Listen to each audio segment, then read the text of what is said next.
और उसके बाद में कुछ और तस्वीरें भी आ रही हैं जिसका हम जिक्र आपको दिखाते हैं कि ये तस्वीरें आ रही हैं प्रधानमंत्री नरेंद्र मोदी AEM होल्डिंग्स जो कि वहां का एक सेमीकंडक्टर का एक बड़ी फैसिलिटी है वहां पर पहुंचे हैं और दोनों ही देशों के प्रधानमंत्री वहां पहुंचे हैं इसका दौरा करने के लिए। AEM जो होल्डिंग्स लिमिटेड है उसका एक तरीके से बड़ा नाम है दुनिया भर में, सेमीकंडक्टर के लिहाज से एक बड़ी कंपनी है और वहां पर प्रधानमंत्री का पहुंचना ये दिखाता है कि जो MOU साइन हुआ है और ये सेमीकंडक्टर के बारे में जानकारी हासिल करते हुए प्रधानमंत्री किस प्रकार से वो चिप और सेमीकंडक्टर्स बनते हैं जिसके माध्यम से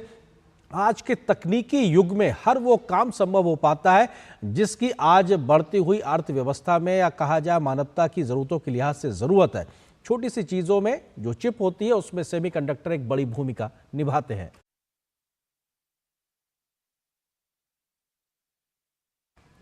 तो ये तस्वीरें AEM होल्डिंग्स जो कि सेमीकंडक्टर क्षेत्र में दुनिया की एक बड़ी कंपनी के तौर पे अपनी महारत हासिल कर चुकी है और वहां पर प्रधानमंत्री का जाना,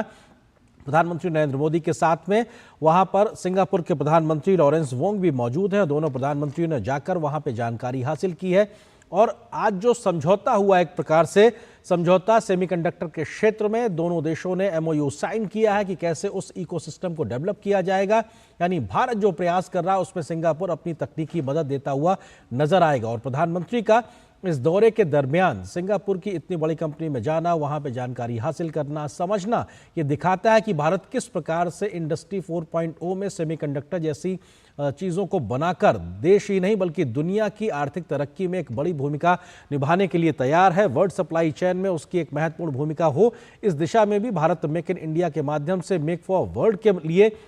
उत्सुक नजर आ रहा है। भारत ने अपने इकोसिस्टम तैयार करने के लिहाज से यहां पर सेमीकंडक्टर पार्क डेवलप करने का फैसला लिया हुआ है मोदी सरकार ने और कैसे वहां पे मूलभूत ढांचागत सुविधाओं को आगे बढ़ाया गया है जहां पे बड़ी बड़ी कंपनियां आके निवेश कर सकती हैं। हम जानते हैं गुजरात का हो या असम का हो, ऐसे तमाम राज्यों में सेमीकंडक्टर मैन्युफैक्चरिंग पार्क को लेकर सहमति और एक तरीके से स्वीकृति दी गई है और इस वक्त सिंगापुर के माध्यम से अगर ऐसा कोई निवेश, इस प्रकार का टेक्नोलॉजी ट्रांसफर या इस प्रकार की महारत को भारत अपने यहाँ जमीन पर उतारता है तो इसका फायदा भारत के युवाओं को, भारत देश को, सिंगापुर को ही नहीं बल्कि दुनिया को भी होगा। क्योंकि एक जो निर्भरता को लेकर कई प्रकार की चर्चाएं, एक सीमित निर्भरता को लेकर कई प्रकार की चर्चाएं दुनिया में होती रही, खासतौर से जब वर्ल्ड सप्लाई चेन में डिसरप्शन या एक तरीके से एक अवरोध देखने को मिला था, उसके बाद में उसको डाइवर्सिफाइड करने के लिए दुनिया में एक चिंतन, मनन और मंथन देखने को मिला है। उस लिहाज से दुनिया के लिए ट्रस्टेड वर्ल्ड पार्टनर के लिहाज से भारत एक सबसे मुफीद देशों में से एक है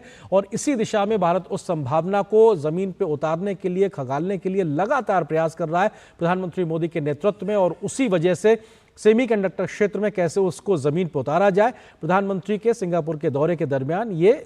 कोशिश दिखाई पड़ रही है। AEM होल्डिंग्स मैन्युफैक्चरिंग के लिहाज से एक बड़ी कंपनी है, इनकी